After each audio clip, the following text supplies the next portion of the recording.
hello and welcome to the Transfer Corner Sports Law podcast with your host Mick from MUFC Realist TV.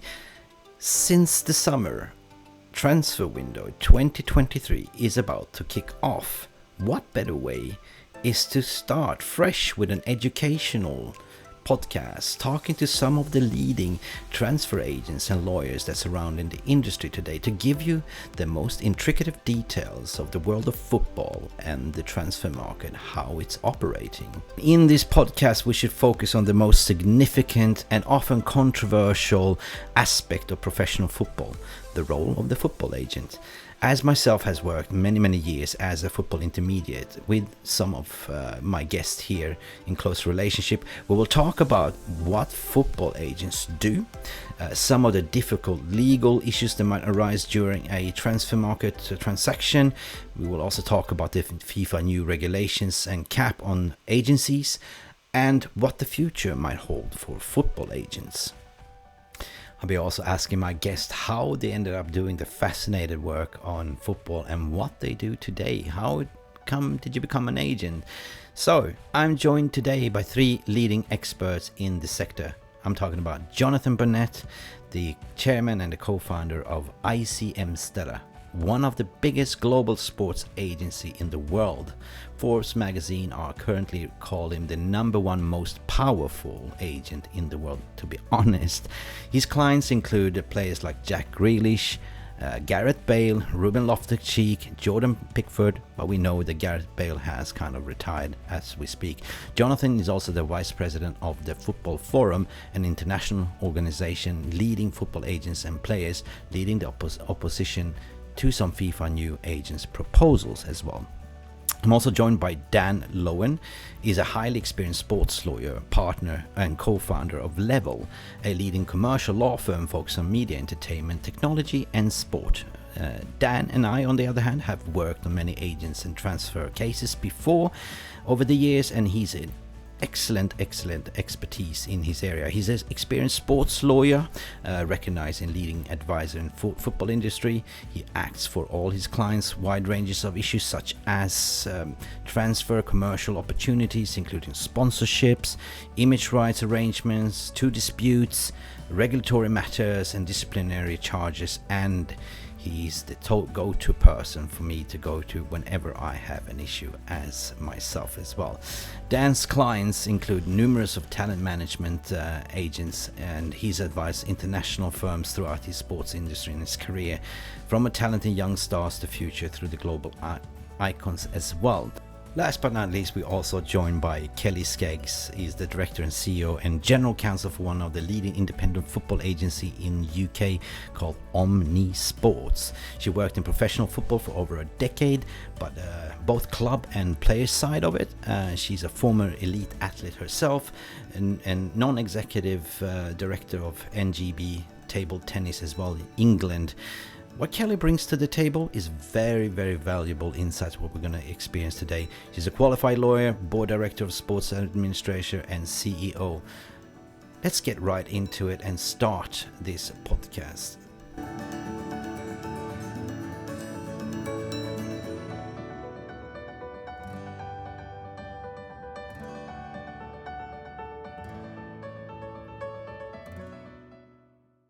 We are going to start with looking at the role of football agents in the football industry. What do they do? What value do they add? Dan, can you give us a summary of agents' activity in the football over the past few years? Well, in basic terms, Nick, agents play a crucial role in representing players' interests and careers, both on the pitch and off it.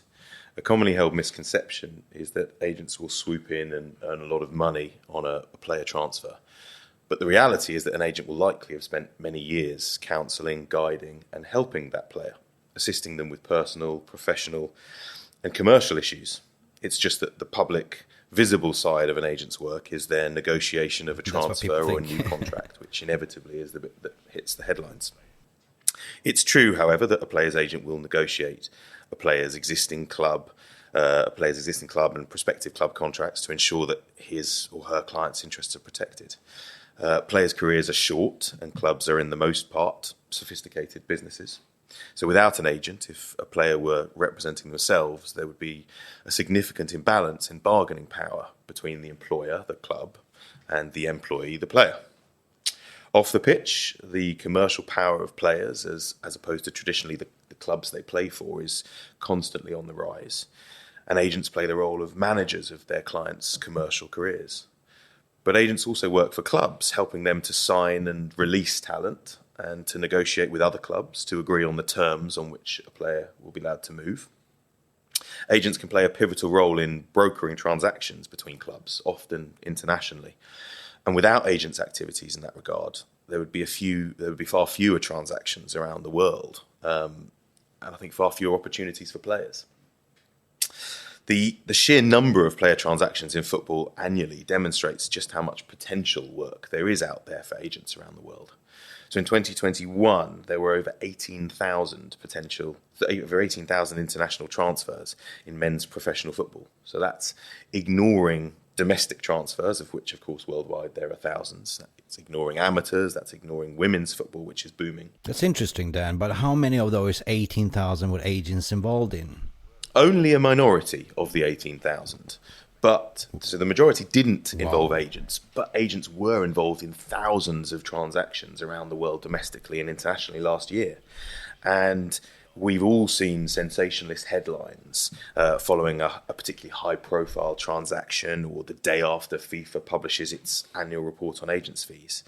And it is a fact that $500 million was spent on agents' fees in relation to international transfers in 2021. So what was that figure, 500 million in 2021? And who was spending that? Is that the players or clubs or both? The vast majority of that will have been paid by clubs. Now, in different countries around the world, there are different approaches to how agents' fees can be paid by players, by clubs, by a combination of the two. But the majority of that money will have come from clubs. But I think it's important to point out that in that same year, $5 billion was spent on international transfer fees. Wow. And a huge amount more on players' salaries and bonuses. And that's leaving aside domestic transfers. So in that context, and given the crucial role that agents play in a multi-billion-dollar industry, it's not really surprising that agents can earn well for the vital services they provide. Well, that was some very important statistics. Jonathan Barnett, you've been a football agent for many, many years now, on the ground. What are the things that you do and those that work for Stellar? What did you do on day-to-day work as an agent? And perhaps that something that public don't see? I think the most important thing is to look at the welfare of the actual player. So there are lots of things going around that we don't do anything. They think we sort of only work during the transfer window, and the rest of the time we will go on holiday. Well, that's only me that does that.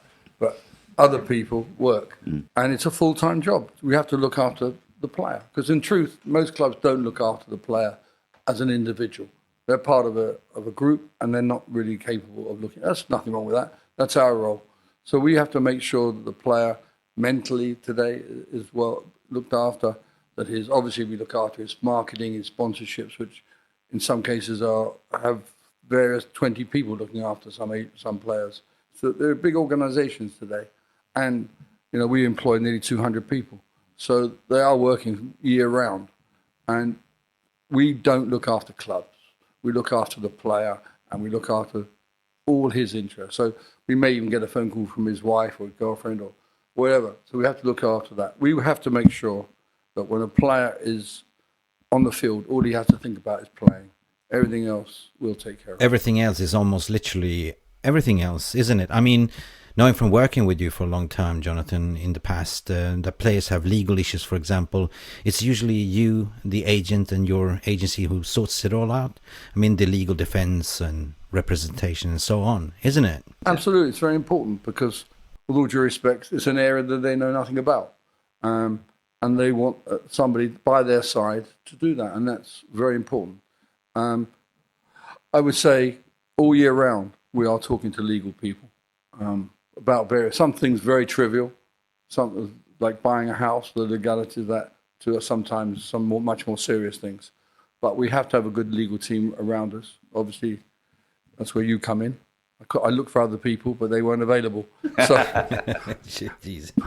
but in reality, it's very important that we know what legal teams and how the legal side has to know about football and exactly what we do as well. We can't just go to just anybody. Yeah. So that's important.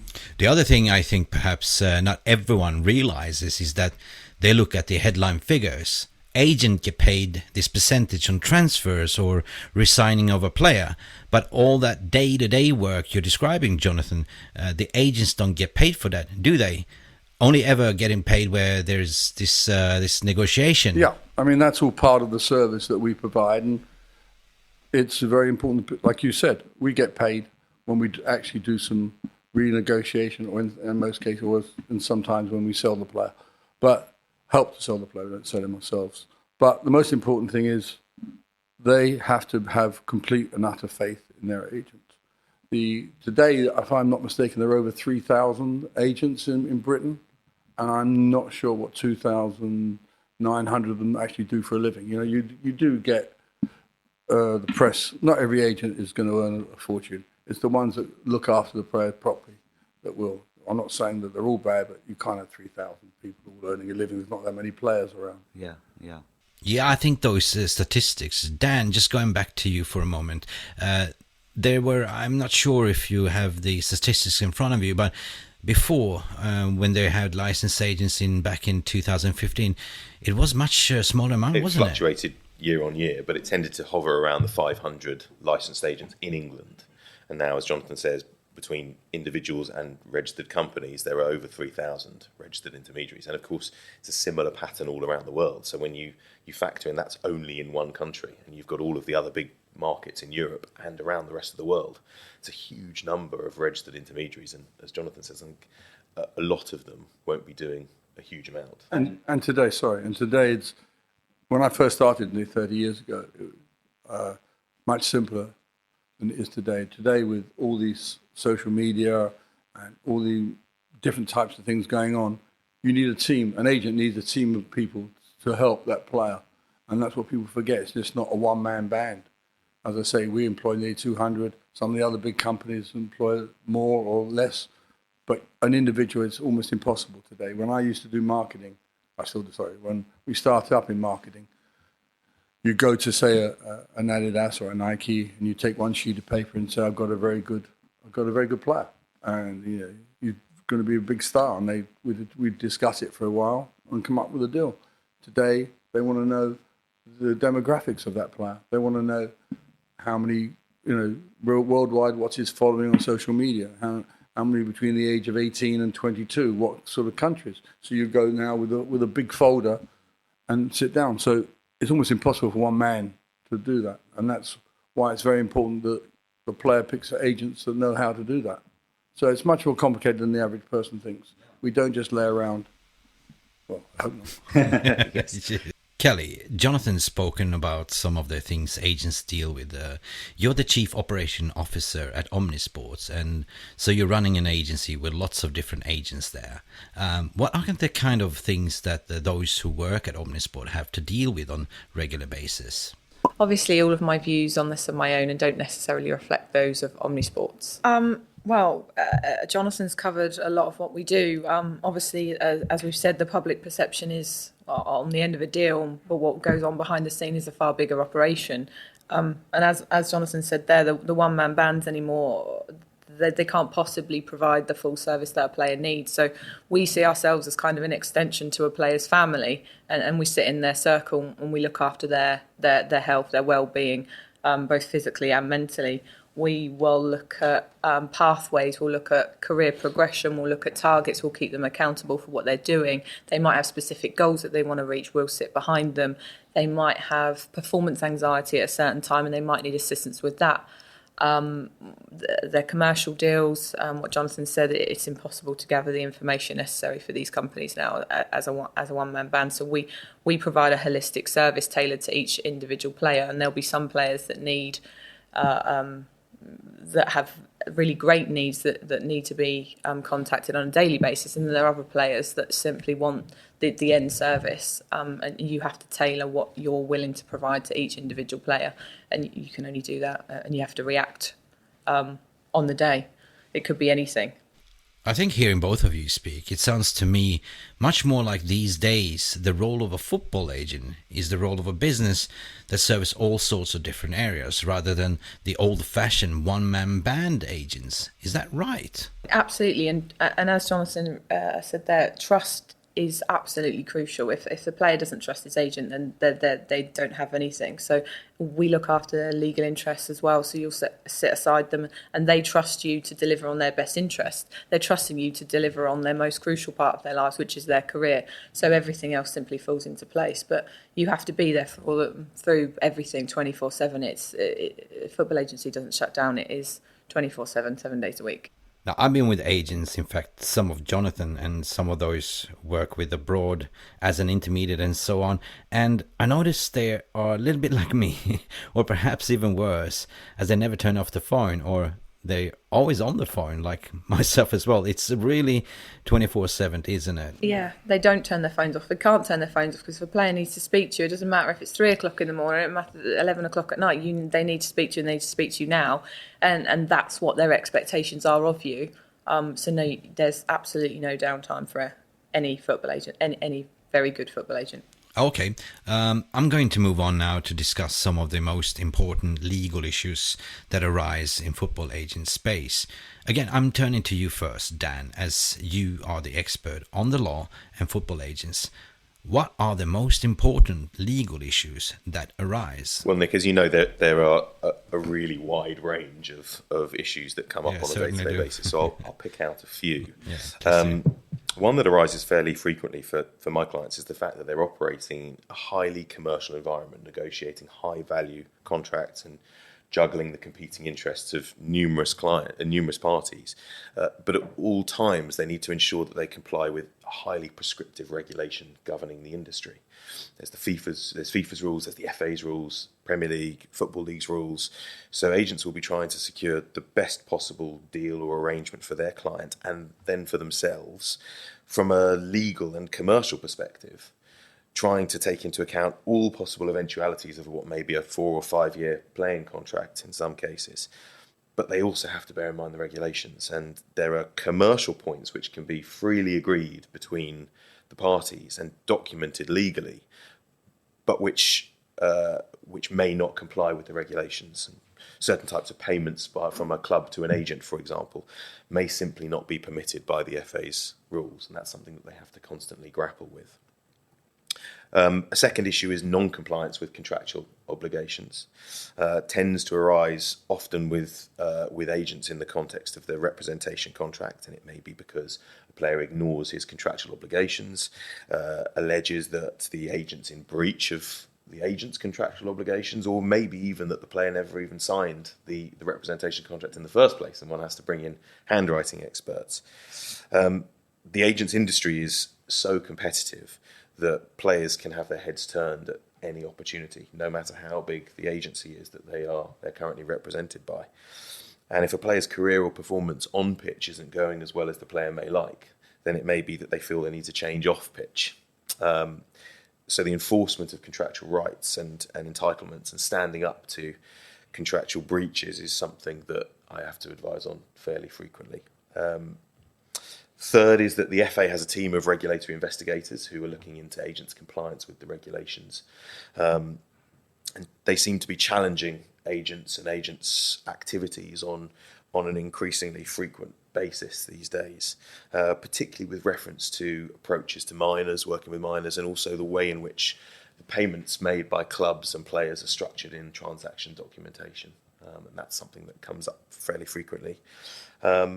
And on a related point, the way in which payments are documented between clubs and players is something that doesn't just have to be legally sound and regulatory compliant. It also has to stand up to scrutiny from HMRC. Something that changed last year in April 2021 was HMRC's approach to the way in which fees are structured, and they have to be structured correctly as far as HMRC is concerned, to ensure that the player doesn't get lumbered with an unexpected tax bill further down the road. So those are some of the issues. HMRCs particularly seem to be paying a special attention to football agents and football payments in these last few years, haven't they? I think they've even set up a task force just to work on it. Have you noticed a lot more work in that area?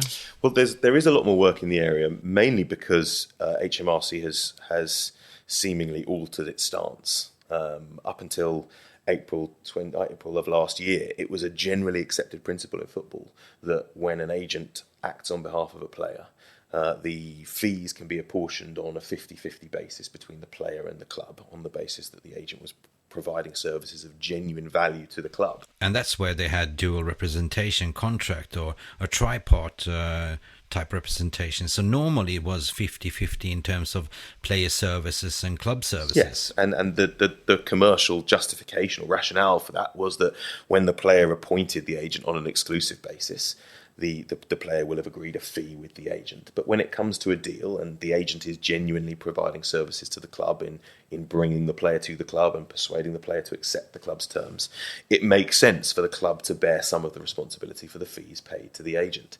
But whereas there was that previously accepted view, albeit HMRC don't acknowledge that was ever previously accepted by them, but many agents and lawyers and tax advisors working in the industry generally have the opinion that was accepted by HMRC. And last year they issued new guidance that changed the rules and effectively said that they want to see evidence of the apportionment between the player and the club, and they need that to be justifiable and documented in meeting notes, in records of phone calls, in WhatsApp messages. So they want to see that value, and they want the apportionment between the player and the club to reflect the reality of the deal. And that creates a lot of work for agents and clubs.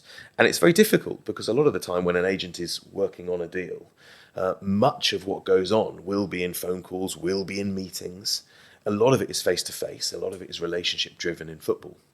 So you don't automatically have meeting notes that explain the tremendous value that you can bring to a deal, because all of that is actually done in a series of meetings and phone calls. So that creates an issue that agents now have to be far more aware of. Jonathan, in your time as an agent, knowing other agents as well, not just your own experience, but what are the most interesting legal issues that you've come across? Well, I come across one today, not to speak after him. He covers most of the points. But, sorry. I think, obviously, in my time, Bosman was the major legal thing that was changed football. And that was right at the beginning of, I'm not sure how many years ago that was even now. Do you know that? 95, I think it was. Sounds about right. Yeah, it was about 95. Yeah. So it's a long time ago, but I was there. So it's changed the way football behaves. So that was obviously the most important thing, I think. Today also, a lot more cases are there. Agents and players are involved in a lot more court cases than ever before, and it's growing. I think it's growing because, again, I don't want to get into this stage, but FIFA, Premier League, issue so many rules and regulations that probably because they don't understand the actual relationship with a player and an agent and the clubs, that make it almost impossible to not get into legal arguments. And then we as a company, and I'm sure Kelly has as well, we have compliance officers, compliance teams. We have all these sort of people now where you take a contract, you hand it to them, and they sort it out. It's a different world to where we are. I'm not saying it's for the better or for the worse, but it's got to a stage, I think, that it's pretty ridiculous at the moment. Not just from an agent's point of view, but from everybody's point of view. I mean, even lawyers aren't clear on what are the right rules and regulations, and so it's pretty hairy at the moment. In addition to all those sorts of regulatory issues you have, I think we're seeing a lot more of what we call poaching, or whatever. Agents are trying to steal clients from each other and that sort of thing. And that leads to a lot of cases, but they're usually in Rule K arbitration, so people don't really read about it. I think as you get bigger, people tend not to try and take it from you because they're going to be pretty stupid. If you come to Stellar, for example, but if a small agent tries to take a player from us, they've got to be pretty stupid because they're going to walk into a lot of problems. I think that happens with a lot of smaller agents that try to steal from each other, or ones that just are opportunists and trying to do things. But I do think with the regulations as they are, that poaching is a problem for people. And I think that one of the good things that come out, and I think we're going to talk about it later, is these associations, the AFA, the Football Forum, and all these other ones. I mean, years ago, for example, between myself and other agents like Mina, who died with Viola, George Mendes, all that, there was going years ago. Today, we don't touch each other's players. We speak a lot. So at a certain level, we're very cool with each other. And it feeds back down. But we've got to stop. So these associations are good because they bring a lot of agents to meetings together. And they can meet. I think if you can meet an agent, each agent can meet face to face in these meetings. There's less stealing. When you know somebody personally, it's a lot harder to steal their player. It's kind of recognizing agents as a profession and having a professional network or organization for them, isn't it? Yeah, 100%. I mean, years ago, there was when I first started, it was a while ago, there were a lot of one-man bands that walked around, and the press even then loved them because they were characters, and they came on television because most people didn't want to get involved in TV with these sort of questions they were asking. People came on, and you thought that was a sort of typical agent. Bubbler and all that sort of thing on TV. Yes, we remember that. I once came home to my mother many years ago, and I was with my brother.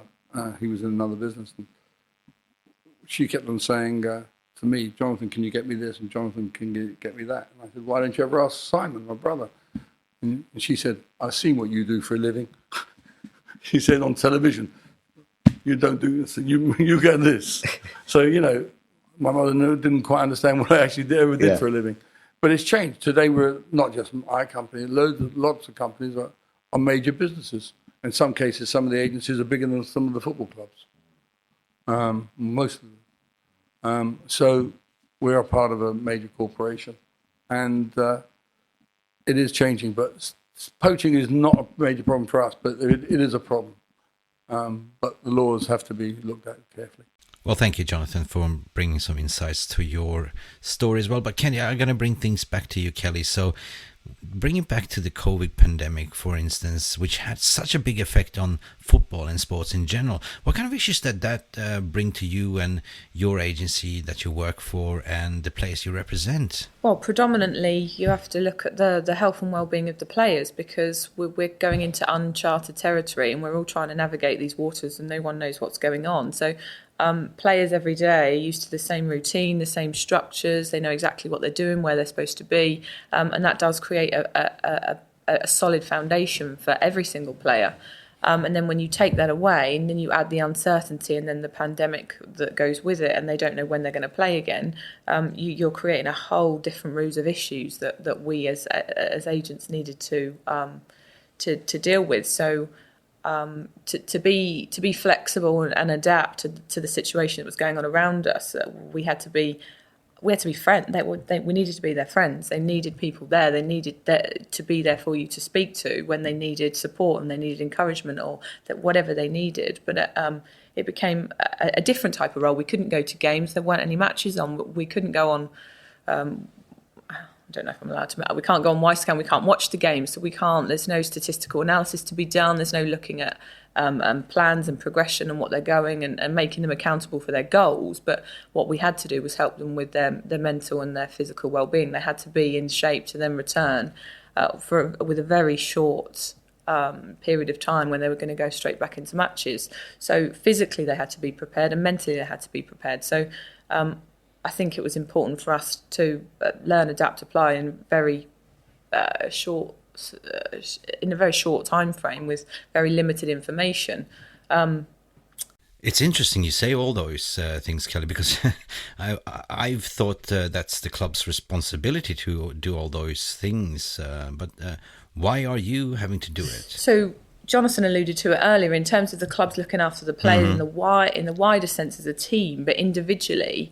They don't necessarily get the individualised, tailored support that they might need, and also you've got to think of them and what they do for a profession. Exactly. They're very unlikely to ever go to their employer and say I'm struggling because that's just not a thing that's gonna assist them. So they might come to us as somebody outside of that employer-employee relationship and say, I could do with this help, I could do with this support, but can you help me in this area? But as trusted advisors and friends and really close confidants with their best interests at heart, then we're perfectly placed to assist those players with all of that they were dealt with. I guess on the other side, so from my side, in terms of the legal aspects of it, it all came very hard and very fast I can in imagine. a very short space of time. So everyone started talking about furlough. Then we had wage cuts. That was the first stance. And then we went into wage deferrals. So when you've got a large bank of players that you need to look after, it's not often that you get 100 deals that sit on your desk on the same day. It's spread out over a large period of time. But in this instance, it was happening to a lot of players at the same time and needed to be dealt with on an individual basis, because they weren't coming with, it's across the sector 20% deferral for 3 months, and then it's going to be repaid on that day for the next 3 months with all bonuses still payable. So every single deal that was coming on the table was coming at you with different terms and conditions. So I clearly remember ICM Sports Management and Frankie de Jong in Barcelona saga, exactly what happened there as well with the furlough and deferred wages. That was a minefield to try and negotiate, and each club dealt with it differently. So some dealt with the whole team, some picked a player representative that they then went through, but then the information was then Chinese whispers once it got back to you. Some clubs were saying that we're doing it for this reason, some were saying it's a financial reason, some it's a cash flow reason, and then the players wanted to maybe question what that was, especially when they were taking cuts, and clubs may have been forthcoming with information and may not have been. So so the legal issues that came around that were tricky and difficult to navigate, because we've never been there before. So it's almost like the blind leading the blind at times. But I think we, as a team, as a football family, we all managed to deal with it with grace and finesse. Yeah. One thing that was interesting, because when the pandemic came and the furlough started, the first thing the government came out with was having a go at football players. Yeah. They said, well, they're not contributing, they're not giving. I remember the minister at that time, Minister of Health, Mr. Hancock, saying it's a disgrace that the players aren't giving any money. And all these things that came about were actually disgraceful. I think newscasters said things. I remember a couple of newscasters on the television alluded to the same thing. The Prime Minister himself said something, and they were talking without knowing what they were talking about. I have several players. I mean, I can say it now because Gareth Bale got the MBE this last honours. He gave over $1 million to the, and I don't remember the Minister of Health saying thank you. I could be mistaken, but maybe it was lost in the post. But I don't remember him saying or coming out with anything. I think footballers, as a general, gave more money than any other industry. And I stand corrected if the banks or certainly members of Parliament, pro rata, didn't give anything like what footballers gave. And nobody gave them the credit that they deserved through the pandemic. And I just think that was disgraceful. And that's the sort of thing that newspapers, they write out, they pick up those things. They don't then say, oh, well, how wonderful. These guys did it. They weren't looking. None of them that I know of. I'm sure Kelly was saying, Dan, who knew. No player came to me and said, I want to publicise this. They gave it quietly. It was released by the other side, say, but I don't think any of them came up. And a lot of them gave that, not all could give $1 million, but they all gave a considerable amount of money. And it was never picked up. And I think that's one of the things that we as agents, help them to do. And we as an agency gave, and a lot of others. But it wasn't interesting as far as the press or FIFA or the Premier League or anything like that. None of them came out and said thank you to the players. Not one. If I can just add to that, Nick, as well, there was the sensationalist soundbite in the Downing Street briefing about players should give more. And actually it was, to my mind, entirely nonsensical. Because not only were players very generous, and agents worked with players in doing that, and agents I know were very generous as well, but also what the minister was asking footballers to do is to take a pay cut to fund the NHS. Well, that's the worst way of funding the NHS because, frankly, players' salaries generate so much to the revenue in terms of tax taken. So had they taken pay cuts, all that would have happened is the already very wealthy owners of football clubs would have themselves saved more money and there would have been less revenue for HMRC. We did that as a company.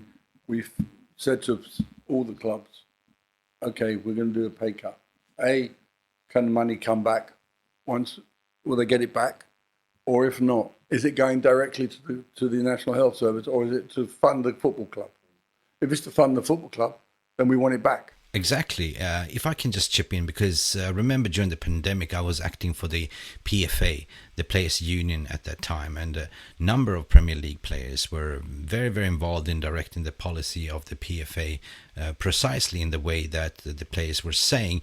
They were very, very happy to give away part of the salaries so long as it went to NHS and not to the club owners. And so that was something, but I think all that interesting thing that came out of these from this discussion that we're having here right now, which perhaps a lot of people don't realize, and that's the use of the phrase football family. That is the one you mentioned that's actually agents do get very, very involved with. A lot of those things behind the scenes are players are very relied on. So, for instance, I act a lot for clubs as an intermediate where there's a problem with an individual player. Maybe the player's got into trouble or are having trouble with some sort. Often the first the club think is, let's go to the agent and the agent sort it out. I mean, the work as a union, as a intermediate, does well behind the scenes. People work very, very closely together in this industry, don't they? Absolutely. Oh, we'll come on to that. yeah, so obvious. Yeah. But I don't need an agent. No. Okay. we are going to move on, people, with the bit of the show that most viewers and listeners on my channel often most appreciate. And they tell me at least, which is for each of you to give us a little bit of a personal inside information. You all work in jobs that many of our viewers and listeners would be most envious, in the world's of most favorite sport, which is football, of course. How did you get there? Let us start with you, Jonathan. It was a long journey, actually. When I left education, I just went into a family business, which was actually casinos. I didn't work in the casino, but in the business of casinos, and I worked there for a few years, going around the world. It was very good. And then the business was sold, and it was quite a large organization. And I stayed on, and I found I didn't actually enjoy it anymore. So I didn't know. I left, and I didn't know what I wanted to do. I'd previously been involved. I was a sportsman to a certain level, and I loved what sport? Swimming. Swimming. Oh, swimming, and, cool. I played rugby a bit. Oh, rugby. I'm one of the few agents who never played football. But that's all right. I don't go to games anyway. So, but I didn't know what I wanted to do. And I was messing around doing certain things. I met, actually, my partner, Dave Manassi. I met his father, more my age. David's 20 years younger than me. I would never have guessed. Yeah, you would. Cool. But I met his father and we were talking. We decided, funny enough, we went into cricket because David Morris, who David's father, played a bit of cricket to a high standard for Middlesex, etc. And there was a couple of cricket called Wazir Makram and Waka Yunus, and they asked me if I would give them some help. And I started with them. But I started with David with no money from a kitchen table, just the two of us. And it was a hard slog. We went into cricket and we became, I think, within a short period of time, the biggest cricket agents in the world. When was that? Which meant I earned about £7.50. Because cricket wasn't that big. Yeah, no, it wasn't. That's got to be in the 90s. In the 90s. And then I got the first controversy with Wazir and Waka with the ball. When they were swinging the ball. And swinging the ball. There's a book being written about that. But okay. That was a good initiation to handle the press. Interesting. Yeah. But it's we got involved with that. We did that, and then I had a friend of mine, Les Seeley, who was a goalkeeper from Manchester United, and Manchester United. he yes. asked me to help him and he got involved with us, and so I went on to start through Les with football. It was long and hard because you go up to a player. We decided to go to try and sign some players. Excuse me. Sign some players, and you go up to a player and they say, how many players you look after? You say none. And they say, what experience have you had in football? You say none. But we can look after you. They look at you like you're raving mad. So we were struggling for quite a while. And then I decided, in fact, it sounds crazy today, but nobody was looking after young players. Yeah. And I thought the only type of person that we could get to is through information. So we went literally up and down the country signing youth, not earning any money, doing nothing and struggling. But we signed some very good young players. I went up and watched some crazy games, the under 16s and Chesterfield, and saw England get beaten under 15s or under 16s by Spain 5-0. And then I was the only agent in the place. Wow. So and that's the basis of our business today. We still concentrate on youth, but we slowly got going, and we just built on the back of that. The two of us just worked every day up and down the motorways trying to sign people. Fantastic. I think we had an advantage that in those days there were no big agencies in Britain. America was where everybody was having the big sports agencies. And David and I aspired to become like that, and it was great. So we came from nothing, and we started today. Today we're the largest football agency in the world. Wow. Third or fourth largest agency in the world. Now, that was a fantastic story. I cannot lie, Jonathan. But when was your breakthrough moment, and when did you say to yourself, I got there. I felt I've achieved it. When was that? Well, I think when the bank manager phoned me up and told me, can I take you for lunch? as opposed to trying to close my account down. Today I don't go to the bank. I don't know. It comes gradually. I look back, there were some great moments. Kieran Dyer doing a deal for him, doing a deal for Ashley Cole, all different deals. Gareth Bale deal deal at the time was the biggest in the world, wasn't it? Yeah. Gareth was probably the biggest that made us most famous, sort of thing. And he's been the ideal client. I mean, we've had him since he was a young boy. His parents have been unbelievable. And we're still with him today. And it was interesting that was a long drawn out negotiation over years. His deal would not have happened if there wasn't an agent involved, a good agent, which hopefully we were. Without an agent, I don't think that would have happened because there were so many problems between the clubs, obviously his salaries and everything else. It's a great example of why a player should have an agent. So that's where we came. It took a long time to get to where we were, but you have to be prepared. Today it's going to be even harder because it's very hard to compete against the big agencies or the middle-sized agencies. As Kelly said, the one-man bands I think can't possibly act properly for a major client. So it's going to be harder. But if you want to start up, there's nothing stopping you getting in a car and driving and trying to sign players. That's all it is. But you've got to be prepared to starve for a while. Yeah. Fascinating. Kelly, tell us about your part. Oh, I didn't want to follow that, Jonathan. Thanks. Okay, so I always knew I wanted to be a lawyer, and my passion's always been sport. So I was elite level table tennis player through my youth. I was in the netball team, the sports, the rounders team, swimming, all of those sorts. So sport was always my passion. So I went through uni thinking, I'm doing all of these topics, or what do I really want to be? So when I was looking for a training contract, I was very clear that I wanted to go into sports law, but obviously that's a really relatively new concept. And there weren't many law firms out there with that sort of opportunity. So I did my research and I found a regional firm with a sports law partner who offered a secondment as one of their seats on your training contract. So I applied there, I was offered a position there and took that. So whilst I was training, my last seat, I was offered the opportunity to go to Ipswich Town Football Club, where the chief exec appointed me to And it wasn't really a legal assignment. It was to project manage the restructure of their academy when the new youth development rules came in under EPPP. So they were slightly behind on schedule and they needed to make the Category 2 assessment. And they thought that the skills of a lawyer would make for a good project manager under the new rules. So that's kind of where I started in football. And it was fascinating and exhilarating and wonderful. I got to work in the first team environment and the academy because the setup's all at the same place. I worked with all the academy manager and all the operations staff and the coaches, and we had to work on all their facilities. It was an amazing experience. Bit of a sink or swim moment, to be fair.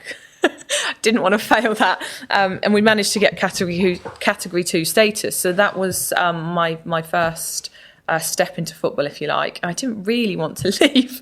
So when I was approached by Hull City, so once I finished training, I went to Hull City, and they offered me. They didn't have a legal department at the time, as most clubs didn't. That's also a recent development. Do you want to come in and be head of legal? And club secretary. So I said, well, that's amazing, unbelievable. I've loved what I've done so far, and I think I want to stay in-house rather than to go to private practice. And also for me, it was very much when I was in private practice trying to advise clients, it was always difficult to try and understand the nuances and the influences and everything that goes on in their business, and to give them tailored, specific advice. So for me, stepping outside and going into the commercial world was a huge asset to me personally, and my ability to tailor my advice accordingly. So then I went to Hull City in an in-house role, and that was mind-blowing, if I can be quite frank. The professionalism of football clubs generally over the last 10 years has improved significantly. They didn't have an in-house legal team. They didn't have a chief executive. They didn't have a sporting director. They didn't have the resources on the ground were very slim. I think one of my first tasks was, can you draft Steve Bruce's contract, please, Kelly? Yeah, okay, then where do we start? So, and because of the lack of a sporting director or head of football or director of football, whatever you want to call it, I spent a lot of my time sat between the owner and the manager and trying to mediate that relationship, which was very turbulent. So it was a baptism of fire for me, and I absolutely loved it. I dealt with all the legal issues, anything that anybody didn't know where else it could go ends up on the lawyer's desk. So you kind of sit there and every day is completely different. You could be doing a commercial deal for a stand sponsor. You could be doing front of shirt. You could be in doing some disciplinaries with a member of staff. You'll be sitting on the stewards meeting. You'll be sitting in the SAGE meeting the week before the game. You might be up in the police box running operations on a match day. So yeah, and that's where I kind of properly fell in love with football and the game. So I went there, and then I did a similar role at Bristol City. They had a club sec that needed to be upskilled because that she'd come from a clerical position. So I went in there and had a look at their operations and looked at basically gave them a legal audit and worked with them. Then I set up a company with the commercial director of Bristol City at the time called the Football People. So he came from a very commercial marketing background, and I came from a sports administration legal background. Both of us had sat in senior management positions in our roles, and we saw a gap in the market to offer legal services, offer commercial services to different clubs that we'd been in, and we thought, we'll have a go at this.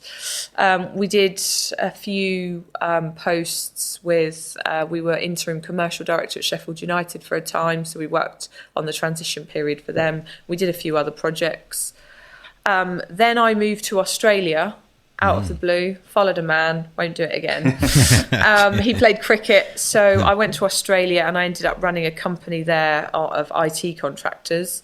Had to take a break from football, obviously, because I wasn't in the UK. Had my son, so it was a useful break from football, because having a child and trying to work in a 24/7 fast-paced industry, which it doesn't really allow for that sort of break or part-time needs that you have.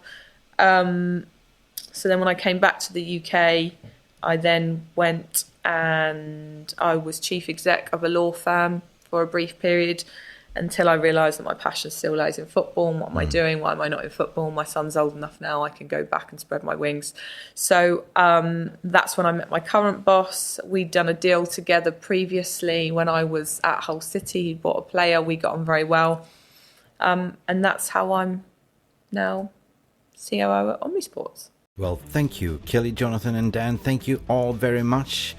It's been a very, very interesting discussion and podcast as we entering in the summer transfer market as well. We have explored what football agents really do, and hopefully we have debunked some myths out there that people have, about agents, the central role they play, and we looked at some controversies as well. So thank you very much for joining us. Thank you so much for the viewers, the listeners of this channel. Please don't forget to like and subscribe. This has been Mick Ruby from MUFC Realist TV.